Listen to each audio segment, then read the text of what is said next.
Shalom, nous allons commencer notre 5e cours sur Tvunot. Nous sommes à la page 56. Là, le Ramchal explique qu'en fait, il nous est impossible de saisir tous les niveaux de la perfection, à savoir ce qu'on appelle les attributs divins. Même lorsqu'on parle de bonté ou de sagesse, le Ramchal rapporte ici donc un enseignement du Zohar, Ant Hakim, tu es sage, mais non d'une sagesse connue, tu es intelligent, et non d'une intelligence qui est connue. C'est même lorsqu'on parle d'intelligence de Dieu, ou lorsqu'on parle donc de la connaissance, de la sagesse, ou de la clémence, etc., ou de la rigueur, au fait, on ne sait pas de quoi on parle. Parce qu'au niveau des attributs de Dieu, pour le Ramchal, le seul attribut, ou le seul principe que nous pouvons saisir, c'est celui donc de l'unité, du Yahoud. וכיוון שאנחנו יכולים להשיג המעלות האלה, נמשך מזה איסור החקירה וכו'. אבל ייחודו יתברך, זה מתגלה ומתברר לנו בירור גמור. ונמשך לנו מזה שלא די שהוא מתברר לנו, אלא שחייבים אנחנו להשיב אל ליבנו הידיעה הזאת. En revanche, son unité est dévoilée clairement, par l'histoire, par les textes, etc. Et nous pouvons déduire par là qu'il n'est pas suffisant pour nous d'accepter son unité. Quand on dit l'unité, je rappelle pour ceux qui n'étaient pas là, il ne s'agit pas donc de l'unité de l'existence de Dieu, qu'il est unique dans son existence. À savoir que personne ne lui ressemble dans son être. L'être, quand on parle de Dieu, c'est un être nécessaire, qui ne dépend de rien du tout. Alors que nous sommes des êtres qui dépendent. Lui, l'être nécessaire, il est autonome. Il n'a besoin de rien du tout. Il n'y a rien avant lui et rien après lui. Donc, cette idée, donc, ce qu'on appelle l'unité dans l'existence, c'est sûr que personne ne lui ressemble. Mais aussi l'unité chez le Ramchal, c'est dans la souveraineté de l'histoire. C'est ce qu'on appelle Shlitat HaYahud, le gouvernement, la direction, le gouvernement dans la direction. À savoir, il est souverain dans la direction. Il est le seul qui dirige tout et qui amène tout vers la perfection. Même quand ça nous échappe, même quand on voit le mal, etc., comme nous allons le voir, ce sont effectivement des éléments. Le principal, bien sûr, c'est le mal. C'est la pierre d'achoppement de chaque croyant. Mais il y a lieu, bien sûr, de répondre au problème du mal et des événements qui sont apparemment le contraire de sa volonté. Si sa volonté, c'est le bien. Mais comme nous allons voir que sa volonté, ce n'est pas le bien, c'est la perfection. Donc, si à partir du moment que nous disons que sa volonté, c'est la perfection, c'est la shlemut, dans ce cas-là, tout concourt pour arriver à cette shlemut. Et nous verrons cela, bien sûr, en détail. Mais pour le moment, il faut nous éclairer sur l'idée de l'unité. Et donc, l'itkoa otanimavenu beshuv gamur, il y a lieu de fixer cette connaissance dans notre cœur sans aucune place au doute. Ve'uma shemetzaveh otanu Moshe Rabbeinu ve'atata hayom ba'ashivota el levavecha ki Adonai hu ha'elohim shemal ve'al haaretz nitahat enod. Au fait, à la fin donc de Parashat Ha'azinu, ou dans l'île des Devarim lui-même, il a rapporté donc cet enseignement que tu répondras à ton cœur. Tu connaîtras le jour et tu répondras à ton cœur que l'Éternel est Dieu. C'est quoi que l'Éternel est Dieu? Hashem wa Elohim. Que l'Éternel, l'infini, c'est lui le pouvoir. Dieu ici, c'est le pouvoir. Elohim, c'est le pouvoir. Pouvoir terrestre. Dans le ciel, en haut, et sur la terre, ici-bas. Bashaymal ve'al haaretz. Enod. Il n'y a point d'autre. Donc, arriver à ce niveau de la foi, donc énorme, il est pas d'autre aussi, il y a d'autres, il n'y a rien d'autre que lui. Dans un autre texte, le Ramchal nous dira il faut arriver à ce niveau donc de la foi, que même son contraire n'est pas autre que lui-même. À savoir, comme Haman ou comme Hitler, le marché. Et tout ce pouvoir qui apparemment s'oppose à la volonté de Dieu, qui est l'amour de son peuple, par exemple pour nous, ou tout simplement le bien dans le monde. Et quand on voit des événements tragiques et qui supposent qu'en réalité le monde est abandonné donc au mal, aux vicissitudes du temps, tout simplement, au hasard, etc. Même Hofro et Nozulato. Mais est-ce que c'est seulement de la foi ou on peut le clarifier au niveau de la connaissance? Le Rambam, lui, dans son livre de Da'at Tvunot, veut montrer que c'est ça la véritable connaissance. Parce que quand il dit bien Da'ata, il va nous le prouver. Il va nous prouver qu'il y a que la foi, c'est pas seulement d'accepter, c'est de connaître aussi. Accepter, c'est le niveau le plus petit de la foi. C'est pas le plus grand, comme certains pensent. Et c'est ça qui nous distingue des autres nations, et c'est pour ça que nous avons l'obligation, nous, de méditer la Torah, d'étudier la Torah. C'est pas seulement pour étudier les mitzvot, les commandements, bien sûr, mais il y a aussi d'arriver à comprendre le temps, le jour. Le jour, c'est le temps, c'est l'événement. Donc, si on ne comprend pas le temps, on ne comprend pas donc les événements. Donc bon, c'est une affaire politique, c'est une affaire des hommes, c'est une affaire donc... et il y a des bons, il y a des mauvais. Ma foi, c'est comme ça le monde. Et on vit la dualité. Donc on est loin de cette souveraineté, de l'unité absolue dans l'histoire. C'est ça que ce livre veut nous amener à cette connaissance-là. Je continue, la page 58. ופי עליון מעיד בעצמו ומודיע כי כל הנלקט מכל מסיבותיו הגדולות אשר הוא מתהפך בעולמו הוא גילוי יהודו הגמור. La bouche de l'Éternel lui-même témoigne et nous fait savoir que le fruit de tous les événements de ce monde est le dévoilement de son unité, à savoir le but de tous ces événements. Mais encore, Omisibotam et tous ces renversements, toutes ces révolutions qu'il y a dans le monde, c'est pour nous amener à cette vérité. Reu ata ki ani anihu, ve'en Elohim imadi. Vois à présent que je suis l'Éternel et qu'il n'y a point d'autre Dieu que moi. Reu ata ki ani anihu. En fait, c'est Moïse qui dit ça à la fin de sa vie. Juste avant de mourir, à Azino, il prend en témoin les cieux et la terre. Et il nous dit, Zechor yemot olam, fais de l'histoire. Souviens-toi, depuis les jours d'antan. Zechor yemot, Benu, méditez. Shenot, Dorbador, tout ce qui s'est passé. Et à la fin de tout le récit, qu'est-ce qu'il nous dit? Reu ata. Ani memit, c'est moi qui tue. Ani mehaye, c'est moi qui donne la vie. C'est pas le médecin, c'est pas le général, c'est pas le capitaine de l'armée, c'est pas Ani Memit, Ani Mehaye. Toutes les créatures accomplissent cette volonté.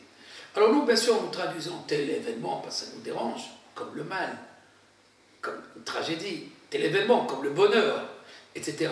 Nous sommes dans la dualité. Mais lui, l'Éternel, il a une autre compassion, il a un autre projet dans son histoire. Reuata ki ani anihu, ve'en Elohim imadi. Il n'y a aucun pouvoir d'autre avec moi. Personne ne dirige le monde avec moi. Umikra Zenehema, ce verset, maintenant que nous avons lu dans le chapitre 32 dans Devarim, Ahar shekalal kol sivuv va'galgal she'atik bezuman liot sove ba'olam. Il s'agit donc de Moshe Rabbeinu qui, après avoir rapporté tout le cycle des événements qui doivent se dérouler depuis le début et dans l'avenir, donc depuis le début jusqu'à la fin, chez Nichal Hakol, il a tout fait entrer dans cette shira, dans ce cantique de Azinu. כמו שפשטן של כתובים עצמם מוכיח, ונחותם החזנו, ראו אתה כי אני. La conclusion de toute cette vision de Moïse, c'est une seule chose. Regardez, c'est moi qui a tout fait. Mais là, on est au milieu du film. Bon, on est presque à la fin du film. Mais imaginez que l'Inquisition, imaginez la Shoah, imaginez, on passe combien de galouillottes, etc., et de souffrances. Alors, comment dit le roi David, pour celui qui médite, tous nos jours sont passés dans ta colère. On a passé tous nos jours dans ta colère. Kol Yameinu. Bien sûr, pour celui qui se plaint, et c'est pas n'importe qui, c'est le roi David. En fait, il parle en notre nom, c'est pas lui qui parle, mais c'est nous qui... Il exprime un petit peu notre volonté, notre expression, notre sentiment par rapport à Dieu. Et c'est le sentiment de la majorité. Il y a très peu de personnes comme Rabbi Akiva qui rigolent ou qui sourient aux événements. Même ses élèves, les élèves de Rabbi Akiva, tu nous étonnes tout le temps, Rabbi Akiva. Nous pleurons et toi tu ris. Tu rigoles tout le temps. C'est quoi ça? À quoi ça rime? Est-ce que les épreuves ne te font pas peur? On sait bien comment il a fini Rabbi Akiva. Mais en tous les cas, il est certain que ces aides d'exception, eux veulent non pas seulement montrer ou occulter, on va dire, le mal. Parce qu'on peut occulter le mal. Il y a des gens qui peuvent danser, mais en fait ils souffrent énormément. Alors pour ne pas montrer cette souffrance, c'est donc ils vont la jouer, quoi. Ils font du théâtre. Mais dans la réalité, dans le tréfonds, il n'y a que leur femme ou leurs proches qui peuvent nous dire la vérité réellement de ce qui se passe à l'intérieur de leur vie et de leur personne. Mais il est vrai que certaines personnes ont intégré cette vérité de la souveraineté de Dieu. À savoir, de tout ce qui se passe ne procède que d'une source. Maintenant, revenons à notre idée. Notre idée, c'est de montrer que l'unité n'est pas un sujet seulement de foi, entre guillemets, de foi, qu'on dit de foi d'acceptation. Non. Et bien, le prophète Échaïa va nous dire cette vérité. Les ma'antedou veta aminu, veta vinu, qui ani hu. Alors, il y a, bien sûr, chez Isaïe, à mon avis, un chapitre qu'on ne connaît pas beaucoup, chapitre 43, versets 10 et 11. Et beaucoup de gens ne connaissent pas ce verset. Et qui compromet peut-être même le rapport avec Dieu. Regardez ce que dit le verset. Les mains afin que vous me connaissiez, et que vous ayez confiance en moi. Ici, comme j'expliquais, la Emouna, c'est pas croire en Dieu, mais avoir confiance en lui. Mais même, peu importe comment on traduit la Emouna, tu me connaîtras et tu croiras en moi, d'accord? Il n'a pas dit tu croiras en moi, point final. Tu me connaîtras, les mains t'aideront. Donc, il y a une injonction de connaître Dieu. T'aideront, qu'est-ce qu'il y a à connaître? Ce n'est pas l'essence de Dieu, ce n'est pas la nature de Dieu, personne ne peut saisir. Ça nous dépasse. Il ne s'agit pas de cela. Il s'agit de son expression dans la création, son expression dans l'histoire, ce qu'on appelle la souveraineté de Dieu. Le créateur, le directeur, le dirigeant. Les mains et que vous compreniez. Tedu taminu vetavinu. Tavinu, vous devez comprendre. Qui ani anihu, c'est moi. Les fanaï l'onotsarel, avant moi, il n'y a pas de Dieu. Aharai loye, il n'y a rien après moi. Anochi Adonai, ve'emi bal'adai Moshiach, je suis l'Éternel. Il n'y a pas d'autre libérateur. À mon avis, c'est le verset le plus fort qu'il y a dans la Emouna, plutôt comme qui relie en même temps la connaissance et la Emouna. Le Rav Kook, par exemple, c'est un des grands maîtres qui, dans notre génération, est allé très fort pour montrer que d'étudier la Emouna, l'étude de la Emouna. Il ne s'agit pas de s'arrêter seulement dans l'étude des soubiotes, par exemple, ce qu'on appelle les drachot ou les homélies, ou tout simplement les études de nature qui expliquent les commentaires de la Torah, ou que ce soit les halachot de la Torah. Il y a aussi les halachot de Dieu, les halachot de Dieu, à savoir la connaissance de Dieu. Dans le judaïsme, on n'a pas beaucoup de maîtres qui ont été préoccupés à écrire ce qu'on appelle en français la théologie. On n'aime pas beaucoup ce mot, mais théologie veut dire théologos, c'est la science de Dieu. la science de Dieu, ou ce qu'on appelle Chokhmat Elokut en hébreu, c'est la Kabbalah en vérité. Il y a une différence entre notre théologie et la théologie des Goïm. Parce que chez nous, notre théologie, elle ne recherche pas la personne de Dieu. Il n'y a pas de personne. La personne, elle est inconnue, indisable pour n'importe qui. Ni pour les anges, ni pour les créatures. Aucune créature, même l'ange c'est une créature. Aucune âme ne pourrait saisir. Dis-moi au travail au Kitushra. Donc nous connaissons que par son expression. L'Éternel a une double expression, je dirais deux expressions essentielles. Je dirais en termes simples, il a deux cartes de visite. Une carte qui s'appelle le Créateur et une carte qui s'appelle Havaya. Elohim et Havaya. Havaya, c'est le temps. Celui qui fait le temps, celui qui fait l'existence. Celui qui donne l'existence. C'est celui qui donne la réalité. Et donc l'histoire des créatures, l'histoire de tout l'univers. Celui qui, c'est pas qui permet seulement, c'est lui le moteur, c'est lui l'âme. Il n'y a rien en dehors de lui, rien n'existe. C'est lui qui donne l'existence à tout. Comme dit le Rambam, Mamtsi Kol Nimtsaim. Il donne l'existence à tous les existants. Ça, c'est le Boré. Mais aussi, il dirige tout. Il est à la source et à l'origine de tout. C'est vrai qu'en acceptant ce principe, beaucoup de questions se posent. Je pense que la majorité des questions seront résolues dans ce livre. Mais cependant, il faut d'abord placer l'axe, il faut d'abord placer le principe. Même en tant qu'axiome. Après, on vérifie cet axiome. Au Moshe Katoub, il ramène des versets pour renforcer l'idée donc de la connaissance. Au Moshe Katoub, Ani Rishon, Vani Aharon, Balda En Elohim, je suis le premier, je suis le dernier. Il n'y a point d'autre que moi. Ou encore un autre verset, Les Ma'anidou mi Mizra, Shemesh ou Me'arava, qui efes biladai. Ani Hashem, Enod, Yotzero Borero, Shefose Shalom Borera, Ani Adonai, Ose Kolele. Ou encore, toujours dans Isaïe, afin qu'ils connaissent depuis l'Orient jusqu'à l'Occident, qu'il n'y a point d'autre que moi. Je suis l'Éternel.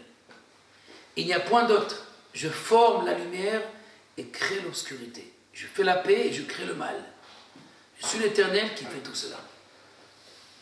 Même si ça dérange, qui crée le mal,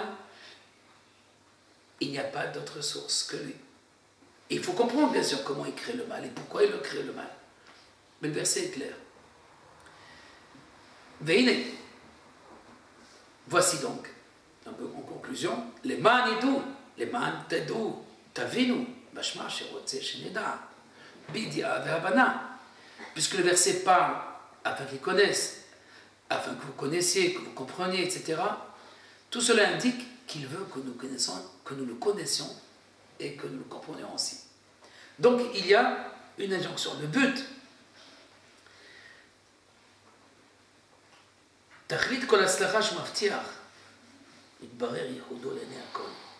donc le but de la réussite, tout ce qu'il a promis, tout ce que le prophète a promis à Israël, c'est justement d'arriver et atteindre donc ce niveau.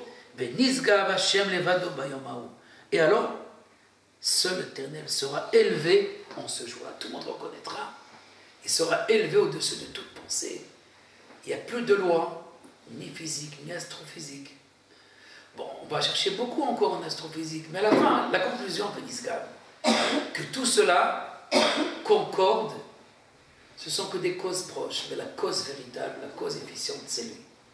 Et il y a plusieurs causes qui sont des ramifications. Mais la véritable cause, Hashem Levado. Vaya Adonai le Melech, Bayom Yeshem Echad Ushma Echad. Ainsi donc l'Éternel sera un et unique. Ou bien Kazepoch Elamim, un autre verset. Car alors je changerai les peuples. Nikro Kulam Beshem Adonai Leovdo Shechem Echad. Ainsi tous les peuples serviront tous et invoqueront tous un même nom, un seul être, une seule loi, un seul principe. Donc tout concourt pour nous amener donc à cette réalité. Et donc il ne faut pas se tromper lorsqu'on dit la foi, donc c'est pour les bêtes ou pour les gens bons qui ne peuvent pas trop réfléchir et qui n'ont pas donc d'autres raisons ou d'autres, ne pas trouver d'autres causes. Alors ils vont attribuer tout à quelque chose qu'ils ne connaissent pas. Non, le prophète était d'une très grande intelligence, tous les prophètes d'Israël. Et là, ils nous mettent en garde. Il n'y a pas de foi aveugle. La véritable foi, c'est la foi qui est accompagnée d'une connaissance, d'une compréhension. Et comme il dit, Dvarim Shemiti Ashvim Alalev, à savoir un enseignement des paroles qui repose sur la compréhension. Ceci dit que il ne s'agit pas donc de la preuve de l'existence de Dieu. Maïmonide a déjà fait expliquer dans le Moré des Bochim toute cette idée donc d'arriver à, par la logique, d'accepter la cause première. Il s'agit de quelque chose de plus compliqué, d'une cause qui dirige tout, ce qu'on appelle le gouvernement unique dans la direction de l'histoire. Donc la Nagataïro de la direction, donc de l'unité dans tous les événements. Et c'est pas seulement, on ne va pas dire seulement il permet telle chose et telle chose de faire ou de se faire ou de se réaliser. Mais non, tout concourt pour arriver à un but unique. Parce qu'il y a certains penseurs, je parle de philosophes juifs, certains penseurs qui vont dire qu'effectivement, à cause de la liberté, donc Dieu permet le bien et le mal, et donc les mauvais automatiquement, et les bons. Et ma foi, de temps à autre, il faut redresser un petit peu, il faut ramener les pendules à l'heure, mais a priori, ce n'est pas sa volonté. Il rattrape les choses, donc ce n'est pas a priori, c'est a posteriori, il laisse les choses aller. Non. Je dirais, ce raisonnement qui est de la majorité des penseurs juifs aussi, du Moyen-Âge, c'était avant la révolution de la Kabbalah. Dans la Kabbalah, quand on explique Enod Milevado, que ce soit chez Rabbi Nachman de Breslev, ou chez le Gaon de Vilna, ou chez le Ramchal, ou d'abord dans l'enseignement du Harizal, etc., et du Zohar, alors la direction est tout le temps, en permanence, dans les mains de l'unique. Et aucun instant, elle est dans les mains d'un autre. Et quand on dit ah, il y a le mal, etc. Bon, tout cela, nous avons déjà solutionné quelques points, mais bien sûr, la pierre d'achoppement, comme dit le Ramchal, Eben HaNegev, de tout croyant, la pierre de tous les croyants, c'est le mal, c'est la remise en cause de la justice. Dès qu'on remet en cause, on se pose des questions, donc on va dire, bon, alors soit on crée le Satan, c'est lui qui a fait ça, etc., soit, bon, il a laissé faire un instant, ben après, bon, c'est à cause de nous, à cause de nos péchés, à cause de... etc. Et chacun, bien sûr, il a son, son grain de sel dans la Emouna, mais on est très très loin de cette Emouna, de l'Ema Antedou Vetavinu, qui ani ou, ani memit, ani mehaye, c'est moi qui tue, c'est moi qui guéris, et c'est moi qui fais tout, et il n'y a personne d'autre avec moi. Oui, ceux qui sont avec moi, ce sont donc mes outils. Tout ce qu'il a créé, ils sont à son service. Il y a une différence. Il y a ceux qui le font à son service a priori, et d'autres, et les autres. Alors, rétroactivement, on comprendra qu'eux aussi, ils ont servi. Ils ont servi, mais sans trop le vouloir. Ou parfois le contraire. Mais c'est ça, en fait, la souveraineté. La souveraineté, même lorsque l'autre veut faire le contraire, c'est ce qu'on a dit, afilouhofro et nozulato. Même son contraire n'est pas autre que lui. נמצא שכל מה שמתברר לנו באמת מעוצם שלמותו הבלתי בעל התכלית הוא רק ייחודו השלם. Il se trouve donc que tout ce qui se dévoile véritablement de Dieu, c'est une seule chose. Rien ne se dévoile de Dieu. Nous connaissons ni sa nature, ni son essence, ni ses attributs. On connaît ni la clémence, la bonté, des anecdotes.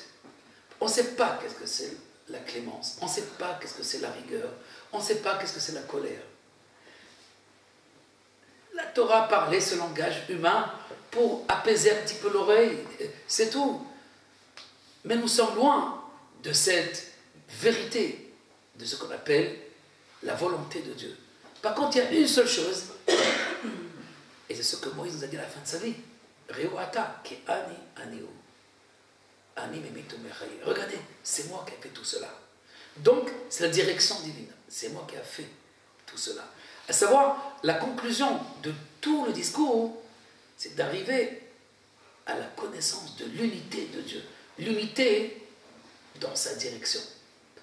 Non pas l'unité dans son existence, parce qu'elle nous échappera toujours.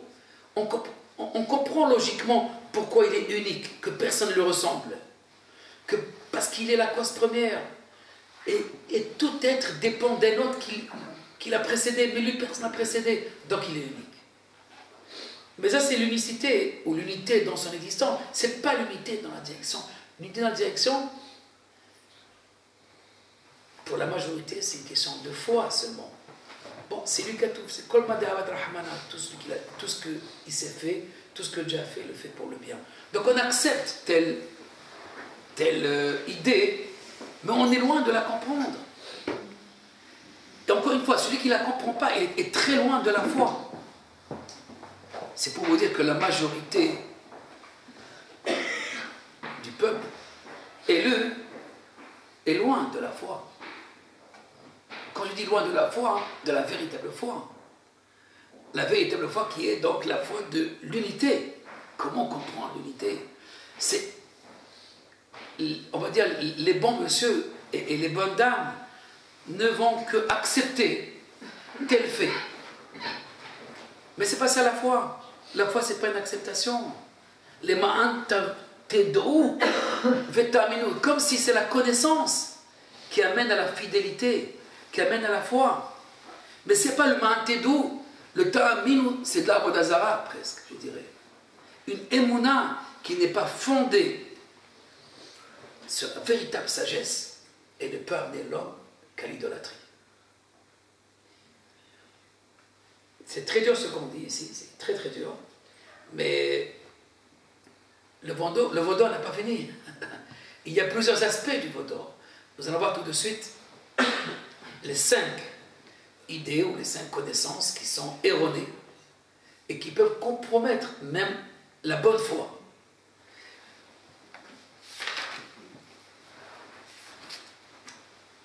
Bon, on va juste commencer parce que... En tous les cas, Mashmit Barer Lanu, Meotsem Shlemuto, Abiti Balatachlit, Uraki Chudo Hashalem. Donc tout ce qui se dévoile véritablement pour nous, de sa perfection infinie, c'est seulement son unité. Lorsque nous allons méditer sur tous les événements du monde, on comprendra un seul sens cyclique. Il y a un seul sens, une seule direction dans tout ce cycle de l'histoire. Dont le terme va être la révélation. La révélation de la vérité. Tout ce que Dieu a fait, c'est uniquement pour révéler cette vérité qu'il est unique. Et c'est ça en fait l'adhésion avec lui.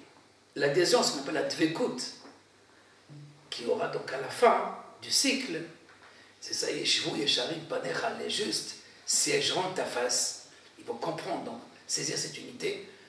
Donc c'est vivre et adhérer à cette histoire, cette longue histoire qui comprend toutes ces créatures et tous ces événements. Et c'est ça qui va nous faire adhérer à lui. Et adhérer veut dire aussi adhésion.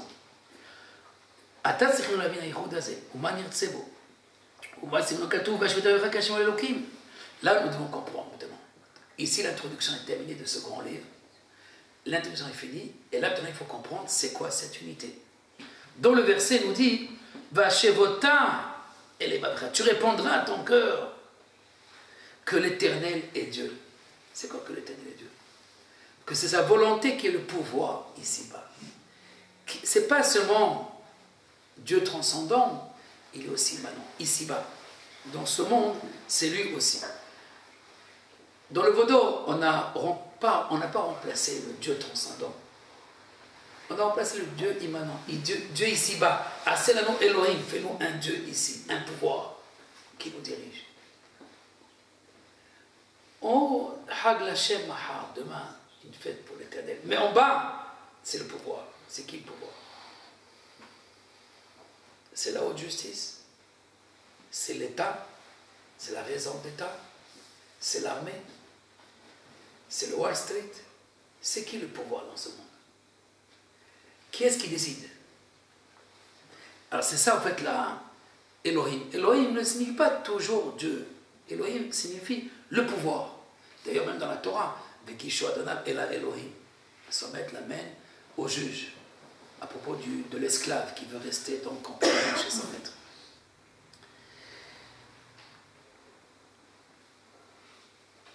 Là le Sechel, la légende pose la question, qu'est-ce qu'il y a à comprendre dans l'unité? Ma'avana secha beze.